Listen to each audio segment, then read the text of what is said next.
오늘 우리에게 주시는 말씀은 마태복음 10장 24절에서 33절까지 우리에게 주시는 말씀으로 봉독하겠습니다.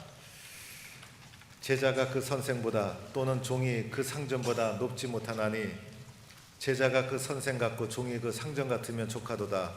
집주인을 바알세불이라 하였거늘 하물며 그 집 사람들이랴.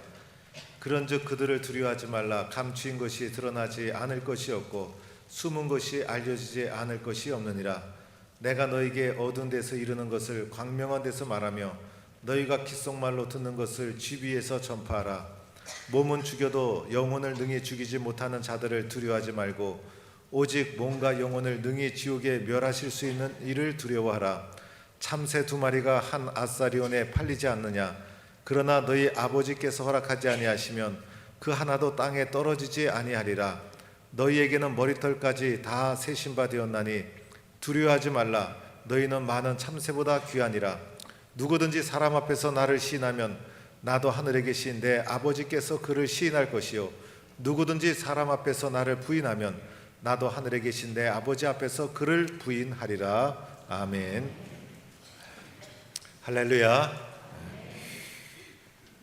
예수 믿는 것이 얼마나 좋은지 모릅니다. 우리가 예수를 안 믿었더라면 우리의 인생이 어떻게 되었을까? 생각만 해도 끔찍합니다. 그래서 예수 잘 믿고 교회 잘 섬기고 하나님의 뜻에 쓰임받는 것이 가장 큰 보람이요 의미 있는 삶이다, 이렇게 생각이 됩니다. 그런데 우리들은 한 번쯤은 생각해 봐야 합니다. 나는 진짜 예수를 잘 믿고 있는 것일까? 내가 진짜 예수를 올바로 믿고 있는 것일까? 나에게 좋은 일이 있어서, 나에게 이익이 되어서, 그리고 나한테 좋아서 예수를 믿는다면 그것은 누구나 쉽게 할 수가 있습니다. 그런데 만약 이 믿음을 지키고 예수님 말씀에 충성하다가 어려움이 닥치고 핍박이 닥치고 환난이 닥치고 힘든 일이 생기고 그러할 때도 나도 이 믿음을 지킬 수가 있는가? 그때도 믿음을 지킬 수가 있는가? 우리는 한 번쯤은 생각해 봐야 합니다. 우리 교회는 한 영혼을 천하보다 귀하게 여기는 교회입니다. 그래서 한 영혼을 사랑하고 천하보다 귀한 영혼을 전도하고 구원하기 위해서 힘쓰는 교회입니다. 그런데 요즘 전도하기 매우 힘든 시대입니다. 여러분이 복음을 전하기 위해서 남편에게, 아내에게 또는 가족에게, 친척에게 예수 믿으면 참 좋아요, 동북교회 나갑시다, 이렇게 전도를 했을 때 들은 사람들이 그래요, 저도 예수 믿겠어요, 이렇게 선뜻 대답하면 얼마나 좋겠어요. 그런데 대부분이 우리들이 복음을 전해도 잘 받아들여 주지 않고 때로는 반대를 하고 때로는 핍박을 하고, 그래서 복음을 전하려는 그 시도 때문에 갈등이 야기될 수 있다는 것입니다. 일터에서도 마찬가지죠. 내가 믿는 사람이라는 티를 아주 적극적으로 내면서 복음을 전하기 위해서 직장 동료들을 태신자로 품고 전도하고 기도하고 권면하다 보면 그것 때문에 또 다른 어려움이 생길 수가 있더라는 것입니다. 심지어는 교회에서도 유달리 열심히 믿다 보면 충돌이 생길 수가 있는 거예요. 그러다 보면 다른 사람이 눈치를 주고 그 열심 때문에 갈등이 일어나고 시험이 닥치게 되는 것이에요. 우리가 겪는 시험은 밖에서만 받는 것이 아니라 예배당 내부에서, 교회 안에서 열심을 내다가 상처받고 어려움을 받을 수가 있다는 것입니다. 그것뿐이 아니죠. 예수 잘 믿고 잘못한 것도 없는데 갑자기 어려움이 닥치고 실패하고 병에 걸리고, 이런 어려움이 있을 때 나는 내가 가진 신앙의 고백, 내가 가고자 하는 믿음의 길, 이것을 지속적으로 걸어갈 수 있는가? 나의 신앙을 나는 잘 지켜낼 수 있는가? 이런 질문을 나에게 던져보았을 때 의외로 쉬운 일이 아니라는 것을 인정하지 않을 수가 없습니다. 오늘 읽은 마태복음 10장 말씀, 예수님이 12 제자들에게만 말씀해 주신 거예요. 12 제자들을 불러서 그들에게 말씀해 주시고 그들을 세상에 파송하는 선교 파송 예식이라 할 수가 있는 것입니다. 오늘 말씀 1절에 보면 예수님께서 12 제자를 부르셨어요. 12제자 훈련시킨 그들을 부르셨어요. 오늘날 적용해 보면 예수를 따르고자 하는 우리들을 부르셔서 우리들에게 말씀해 주셨다는 거예요. 예수님이 말씀하시면서 더러운 귀신을 쫓아내고 약한 것을 고치고 모든 병을 고치는 권능을 주셨습니다. 권능을 주신 분은 예수님. 그래서 권능의 출처가 바로 예수님이라는 거예요. 예수님이 그냥 보내지 아니하시고 제자들에게 권능을 주셨던 것이에요. 그리고 그 제자들을 세상에 파송하는 것입니다. 예수님이 제자들을 파송하면서 어디로 가야 하는지를 가르쳐 주십니다. 이스라엘의 잃어버린 양에게로 가라. 이것은 선교 차별이 아닙니다. 선교의 우선순위를 가리키는 것이죠. 그래서 제자들이 어디로 먼저 가서 복음을 전해야 되는지, 오늘 제자들이 거하고 있는 땅이 이스라엘 아니었습니까? 그리고 예수님은 이스라엘의 그 혈통을 따라 이 땅에 오시지 않았습니까? 그래서 이스라엘의 잃어버린 양에게로 가라. 어디로 가야 하는지 먼저 제시를 해 주시는 것입니다. 가서 무엇을 해야 하는가? 가서 무엇을 해야 하는가? 예수님 말씀하시기를 말씀을 전파하여 천국이 가까이 왔다 하라. 복음을 전하라는 것이에요. 예수님은 제자들을 훈련만 시키지 않았죠. 제자들을 품에 안고만 있지 않았다는 거예요. 훈련시키고 나서는 세상으로 보냈어요. 권능을 주어서 세상으로 파송한 거예요. 예수 그리스도의 천국 복음을 너희도 전하라. 세상으로 제자들을 내보냈던 것입니다. 그리고 복음은 말로 선포가 시작되었지만은 말로만 끝난 것이 아니었죠. 회개하라. 천국이 가까이 왔느니라. 그리고 말씀을 전파하여 예수 그리스도의 복음을 증거했지만은 말뿐만 아니라 더하여 병든 자가 살아나고 나병한 자가 깨끗이 되고 귀신 들린 자가 치유되는 역사가, 사건이 함께 일어나는, 권세가 일어나는 그러한 사건이 실제로 일어나게 되었다는 거예요. 여러분, 우리도 복음 전하는 것, 말로 복음을 전하기 시작하지만은 기도하고 섬기고 그리고 열심히 중보기도하고 그리고 믿음으로 나가다 보면 예기치 않은 사건, 하나님의 역사가 그 가운데 일어나는 권세와 권능을 우리에게 주신 줄로 믿으시기 바랍니다. 그러면서 예수님 또한 이렇게 말씀하셨어요. 내가 너희를 보내는 것이 양을 이리 가운데 보내는 것과 같다. 그래서 너희는 뱀같이 지혜롭고 비둘기같이 순결하라. 즉 세상에 파송했지만은 권능을 주셨지만은 그 길이 쉬운 길이 아니라는 거예요. 세상에 나가서 복음을 전하다 보면 그 길이 결코 순탄하지 않다는 거예요. 심지어는 박해를 받게 되고 그리고 심지어는 핍박을 받게 된다는 거예요. 그래서 예수님께서 너희가 채찍질을 당하고 박해를 받으리라, 이렇게까지 제자들이 가는 길에 박해와 핍박이 있다는 것을 예수님은 미리 말씀해 주셨습니다. 여러분, 주님의 길을 따라가는 제자들, 주께서 맡겨주신 사명에 충실하다 보면 박해와 고난과 핍박을 받을 수밖에 없다는 거예요. 그런데 이것이 오늘 성경이 쓰여져 있는 이때만의 일이 아니라는 거예요. 예수님 당시의 사건만이 아니라는 거예요.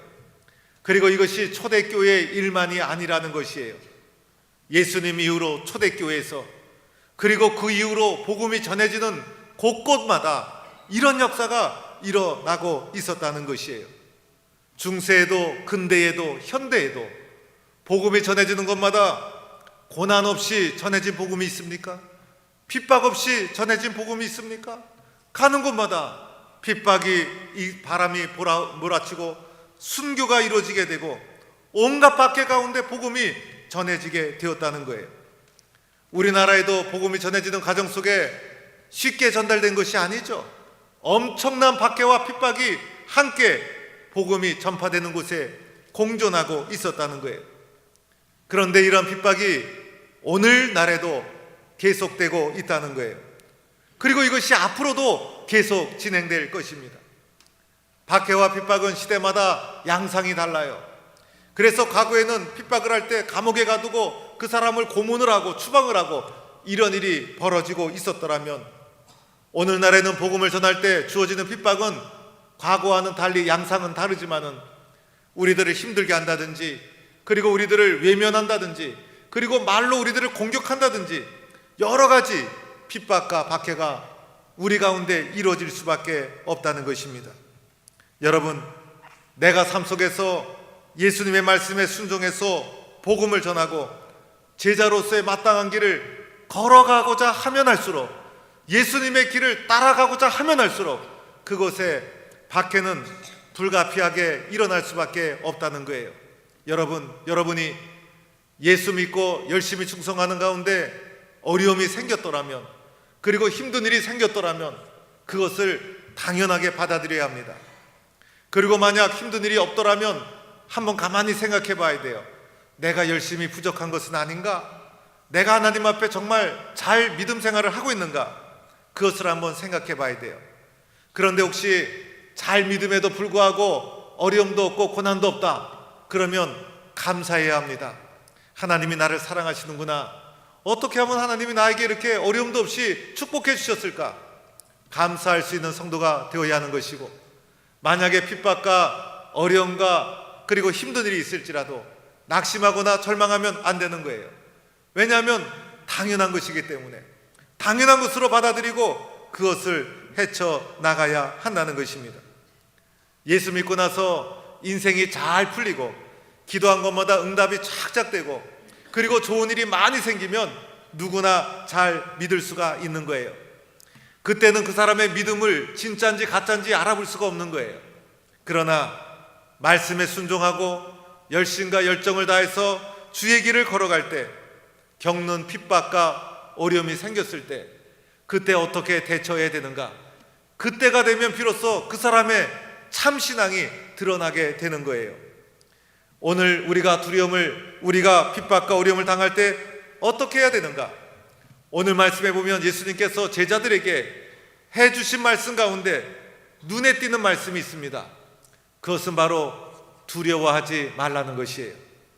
예수님께서 제자들에게 말씀하시면서 오늘 본문 속에서 계속해서 두려워하지 말라, 26절에도 두려워하지 말라, 그리고 28절에도 두려워하지 말라, 31절에도 두려워하지 말라, 계속해서 반복하면서 두려워하지 말라, 두려워하지 말라, 이렇게 말씀하고 있습니다. 우리는 두려워하지 말아야 합니다.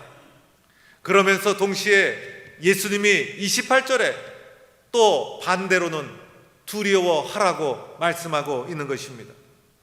두려워하지 말라, 그러나 두려워하라. 이것이 세상에서 믿음의 길을 걸어가면서 겪는 어려운 가운데 있는 우리들에게 해주신 말씀이라는 것입니다. 우리가 믿음의 길을 걸어가면서 두려워해야 될 것이 있고 두려워하지 말아야 될 것이 있다는 거예요. 두려워하지 말아야 될 것이 있고 정말 두려워해야 될 것이 있더라는 것이에요. 그러면 우리가 두려워하지 말아야 될 것이 무엇입니까? 두려워하지 말아야 될 것은 몸은 죽여도 영혼을 능히 죽이지 못하는 자들을 두려워하지 말라는 거예요. 몸은 핍박을 가할 수 있어도 영혼을 죽일 수 없는 것 두려워하지 말라는 거예요. 즉 세상의 사람과 세상이 주는 핍박을 말하는 것이죠. 세상의 핍박이 아무리 힘들고 어려워도 그 세상의 그 어떤 것도 우리의 몸을 힘들게 할 수는 있어도, 심지어 우리의 몸을 죽일 수는 있어도 우리의 영혼까지 가두어 놓을 수가 없더라는 거예요. 이런 것들을 두려워해서는 안 된다는 거예요. 우리의 몸은 죽여도 영혼을 죽일 수 없는 것, 그 세상의 사람, 세상의 것을 두려워하지 말라는 거예요. 반대로 두려워해야 될 것이 있다는 거예요. 두려워해야 될 것은 오직 몸과 영혼을 능히 지옥에 멸하실 수 있는 분을 두려워하라는 거예요. 그분이 누구십니까? 바로 살아계신 하나님이십니다. 사람을 두려워하지 말고 하나님을 두려워하라. 세상의 물질을 두려워하지 말고 하나님을 두려워하라. 세상의 권력을 두려워하지 말고 하나님을 두려워하라. 세상이 주는 핍박과 어려움을 두려워하지 말고 살아계신 하나님을 두려워하라. 이것이 오늘 우리에게 주시는 하나님의 말씀입니다. 믿습니까? 이러한 믿음을 가지고 세상의 어려움을 헤쳐나가야 한다는 것입니다. 그런데 가만히 생각해 보면 우리들은 거꾸로 살아갈 때가 많지 않습니까? 사람을 두려워하고 하나님을 두려워하지 않습니다. 세상을 두려워하고 하나님을 두려워하지 않습니다. 세상의 권력은 그렇게 두려워하는데 하나님은 경홀히 여깁니다. 이것이 우리가 쉽게 빠질 수 있는 신앙의 유형인 것이에요. 그러나 성경이 말하는 신앙의 바른 자세는 세상을 두려워하지 말고 하나님을 두려워하라. 그렇게 살아야 세상을 이길 수 있고 쓰임받는 삶을 살고, 그리고 너를 파송한 하나님의 뜻에 쓰임받는 삶을 살아갈 수 있다는 거예요.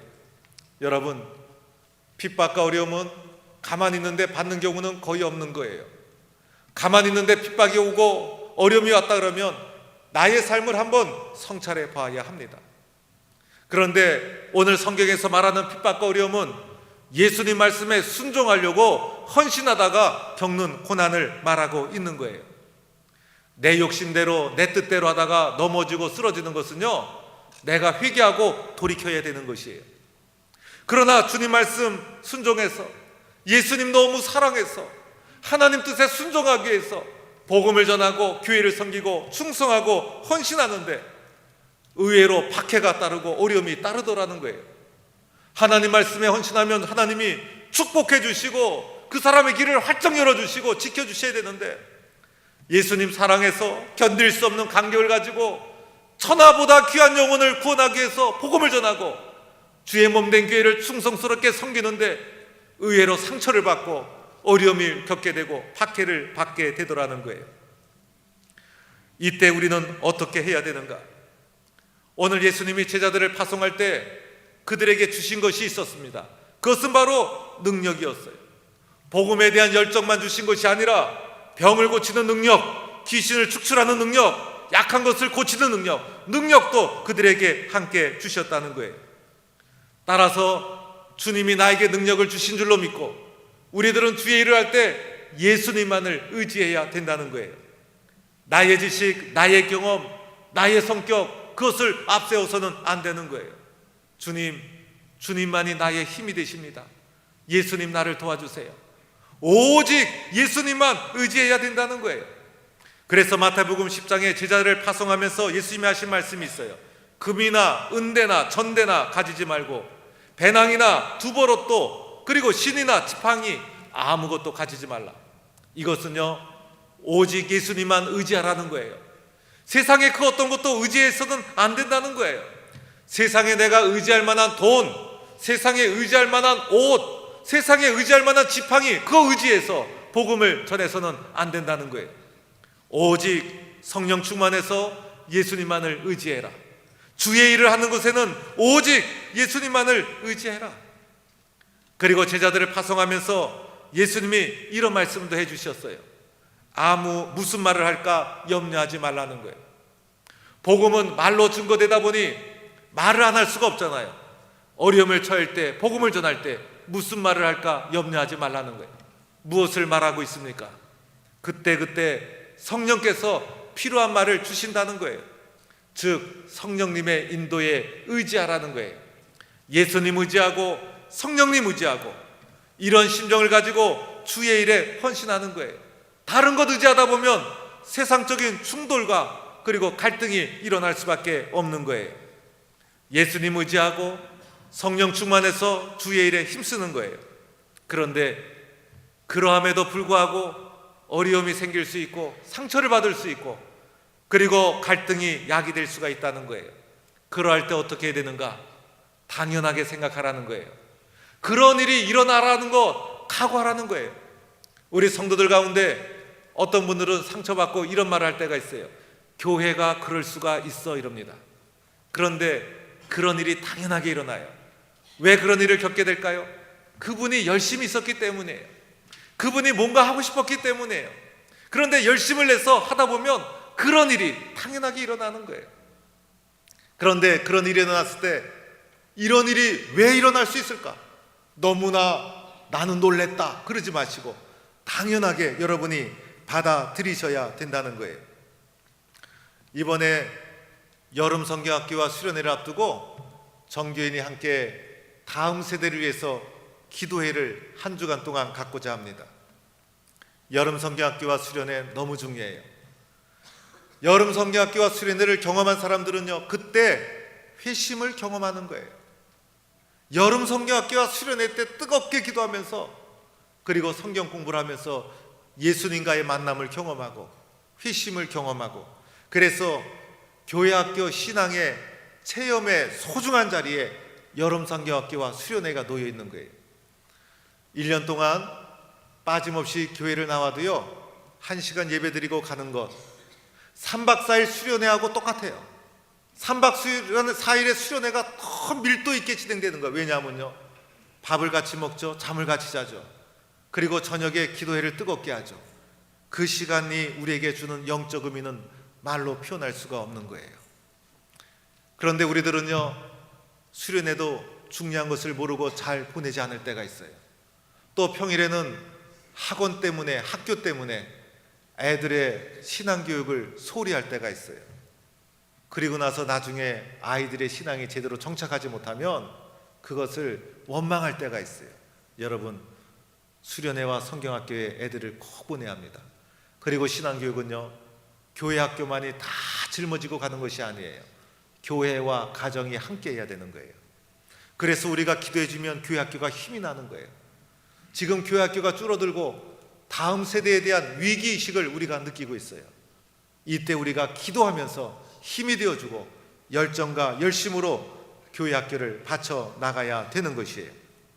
그런데 교회 학교와 수련회 열심히 내다 보면 그 가운데서 때로는 어려움이 생길 수도 있는 것이에요. 그뿐이 아니죠. 교회에서 책임을 맡아 이끌어갈 때 구역장으로, 팀장으로, 부장으로, 회장으로 이끌어갈 때 때로는 두려움도 생기고 갈등도 생기고 어려움이 생길 수가 있더라는 거예요. 내가 하는 것이 하나님이 기뻐하시는 일일까?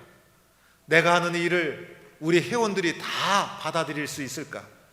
그리고 내가 계획하고 이끌어가는 이것이 잘 되어질 수 있을까?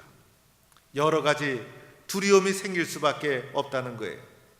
여러분, 아무 말 일도 안 하면요, 두려움도 없어요.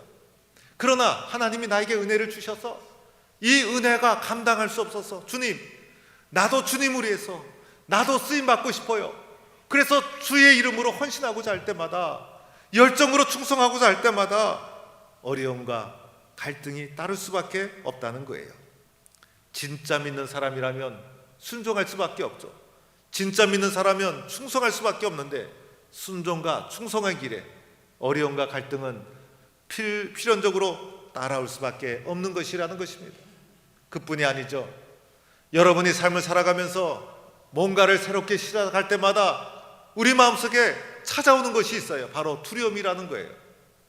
여러분, 뭔가를 처음으로 시작할 때 이 계획이 잘 될 수 있을까? 이 사업이 잘 될 수 있을까? 그리고 이 계획이 잘 되어야 하는데, 우리 자녀들의 앞길을 주께서 인도해 주셔야 되는데, 뭔가를 새롭게 할 때마다 우리 속에 찾아오는 것이 있어요. 바로 두려움이라는 것입니다. 그런데 오늘 주님이 우리에게 주시는 말씀이 무엇입니까? 두려워하지 말라는 것이. 두려워하지 말라는 것은 두려움 때문에 하던 일을 중단하지 말라는 거예요. 두려움 때문에 뒤로 물러서지 말라는 거예요. 두려움 때문에 그것을 중간에 포기하지 말아야 된다는 거예요. 우리는 두려워하지 말아야 한다는 거예요. 두려워하지 말아야 될 이유가 몇 가지가 있어요. 첫째는 예수님 때문이에요. 예수님 때문에 우리는 절대로 두려워할수는 안 된다는 거예요. 왜냐하면 예수님께서는 우리보다 먼저 더 큰 고난과 핍박을 이겨나갔기 때문인 거예요. 오늘 말씀에도 보면 제자가 그 선생보다, 종이 그 상전보다 높지 않다는 거예요. 오늘 여기서 스승과 그리고 주인은 예수님을 가리키는 것이고, 종과 제자는 바로 제자들, 우리들을 가리키고 있는 거예요. 우리들이 아무리 열심히 한다 하더라도 스승보다 더할 수는 없는 것이고, 주인분을 넘어설 수가 없는 것인데, 주인 되신 예수님, 그리고 우리의 스승 되신 예수님은 나보다 더 큰 고난을 먼저 받으시고, 그 치욕과 고난을 예수님은 다 헤쳐나가셨다는 거예요. 하물며 종된 우리들, 그리고 제자된 우리들, 예수님의 길을 따라가면서 작은 핍박이 있다고 해서 두려워하거나 포기해서는 안 된다는 거예요. 마땅히 이겨나가야 된다는 것이. 그래서 예수님 때문에, 예수님을 생각하면서 두려움을 잘 이겨나가야 한다는 것입니다. 두려워하지 말아야 될 두 번째 이유는 하나님 때문이에요. 우리가 믿는 하나님 때문에 그 하나님이 우리로 하여금 두려워하지 않도록 만들어 주신다는 거예요. 오늘 말씀에 나오는 하나님 어떤 분이십니까? 참새 한 마리도 하나님의 허락 없이는 떨어지지 않습니다. 그리고 하나님은 머리털 하나까지도 다 세시는 분이에요. 하나님은 그만큼 세밀하신 분이라는 거예요. 심지어 자녀된 우리들이 믿음의 길을 걸어가다가 겪는 어려움이 있을 때 우리 하나님은 결코 외면하지 않는다는 거예요. 참새 한 마리, 보잘것없는 머리털, 그것도 하나님의 허락 없이는 떨어질 수도 없는 것이고 하나님은 그것 하나하나 다 세시는 분이신데 하물며 자녀된 우리들을 분명히 돌아보신다는 거예요. 따라서 하나님의 우리를 향한 사랑, 우리를 위한 하나님의 사랑을 생각하면 우리는 두려움을 이길 수가 있다는 거예요. 우리가 두려움을 이길 수 있는 것은 나를 향한 하나님의 사랑이 있기 때문인 것이에요. 두려워하지 말아야 될 세 번째 이유는 우리 모두는 언젠가는 주님 앞에 설 날이 있기 때문인 거예요. 여러분, 영원히 살 사람이 어디 있겠어요? 언젠가는 우리가 이 땅에 수고를 다 내려놓고 하나님 앞에 설 날이 있을 터인데 오늘 예수님께서 이렇게 말씀합니다. 누구든지 사람 앞에서 예수를 시인하면 하늘에 계신 내 아버지께서도 나를 시인하겠다. 무엇을 말해줍니까? 이 땅에 살면서 예수님을 시인한 사람은 하나님이 그도 시인해 주신다는 겁니다. 그러나 사람 앞에서 예수를 부인하게 되면 하늘에 계신 내 아버지께서도 그를 부인한다는 것입니다. 우리가 하나님 앞에 설 날이 있을 터인데 오늘 세상에 살면서 세상에서 겪는 잠깐의 어려움 때문에 우리가 주님을 향한 열심을 내려놓고 포기한다면 훗날 하나님 앞에 설 때에 하나님이 나를 부인하게 된다는 것입니다. 그래서 우리들은 세상을 두려워하지 말고 세상의 두려움 때문에 주의 일을 내려놓거나 포기하는 일이 없어야 된다는 것입니다. 그리고 우리가 마땅히 두려워해야 될 분이 있다는 것입니다. 그분은 바로 살아계신 하나님이십니다. 세상을 두려워하지 않고 하나님을 두려워하라. 이것이 제자를 세상에 파송하면서 예수님께서 우리에게 주신 말씀인 것입니다. 사랑하는 성도 여러분, 이러한 믿음을 가지고 믿음의 길을 잘 걸어가는 성도가 될 수 있기를 바랍니다. 주의 말씀에 순종하고 충성하다 보면 우리 마음속에 두려운 마음이 생길 수가 있어요. 인생을 살다 보면 우리 마음속에 미래에 대한, 앞날에 대한, 그리고 오늘 주어진 여러 가지 문제 때문에 두려운 마음이 우리 속에 찾아올 수가 있어요. 그러나 세상이 주는 두려움, 믿음으로 잘 이겨나가야 합니다. 그리고 도리어 살아계신 하나님을 두려워해야 합니다. 세상의 두려움 때문에 믿음의 길이 뒤로 물러서거나 중단되어서는 안 된다는 것입니다. 세상과 사람을 두려워하지 말고 하나님을 두려워하며 살아가라. 이것이 오늘 우리에게 주신 말씀인 줄로 믿고 오늘도 이러한 믿음을 가지고 주님을 위해서 하던 일을 더 힘을 내서 충성스럽게 감당해 나가는 주의 백성이 되기를 주의 이름으로 간절히 축원합니다. 살아계신 하나님, 세상에 살다 보면 세상으로부터 박해와 핍박을 겪게 되고 박해와 핍박을 겪을 때마다 우리 마음속에 두려움이 생기게 됩니다. 주님, 세상이 주는 두려움 앞에 약해지지 않게 하여 주옵소서. 세상이 주는 두려움 앞에서 주님을 향한 열심을 포기하지 않게 하여 주옵소서. 세상이 주는 두려움 앞에서 뒤로 물러서지 않게 하여 주옵소서. 도리어 마땅히 두려워해야 될 하나님을 두려워하는 마음을 가지고 하나님 앞에 더 열심내어 충성스럽게 사명을 감당해 나갈 수 있도록 도와주옵소서. 그리하여 우리를 통해서 우리를 이 세상에 파송한 하나님의 뜻이 아름답게 이루어지게 하여 주옵소서. 예수님의 이름으로 기도하옵나이다. 아멘.